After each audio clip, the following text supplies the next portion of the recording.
একঘেয়েমি রান্না খেতে কিন্তু আর ভালো লাগে না। নিরিবিলি মাছের ঝোল খেতে কি আর ভালো লাগে? হ্যালো এভরিওয়ান, চলে আসলাম নতুন ভিডিও নিয়ে তোমাদের সামনে।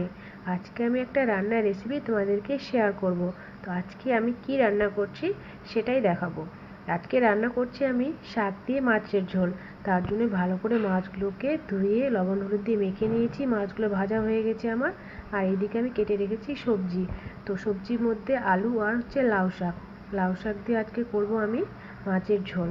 তার জন্য কড়াইয়ে ফোড়ন দিয়ে দিলাম কালো জিরে আর কাঁচা লঙ্কা। এখন ভালো করে সবজিগুলো ভেজে নিতে হবে। সচরাচর এইভাবে রান্না আমি করি না। মাছ রান্না করলে আলু বা মশলা দিয়েই মাছের ঝোল করা হয়ে থাকে। তো আজকে আমি শাক দিয়ে রান্না করব মাছের ঝোল। তো এখন ভালো করে শাকগুলো ভেজে নিতে হবে। তারপরে লবণ হলুদ পরিমাণ মতন দিয়ে মশলা দিয়ে তারপর কষিয়ে নেব।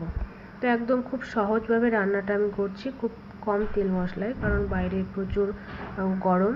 খুব কম তেল মশলা দেওয়ার চেষ্টা করছি। আর মশলার মধ্যে দিয়েছি কালো সর্ষে আর আদা আর জিরে। এখন ভালো করে মশলা দিয়ে কষিয়ে নিয়ে ঝোলের জল দিয়ে মাছগুলো এদিকেই দিয়ে দিলাম। তো রান্নাটা আমার কমপ্লিট হয়ে গেছে। আর করেছি হচ্ছে করলা আর পেঁয়াজ দিয়ে ভাজা করেছি পটল ভাজা।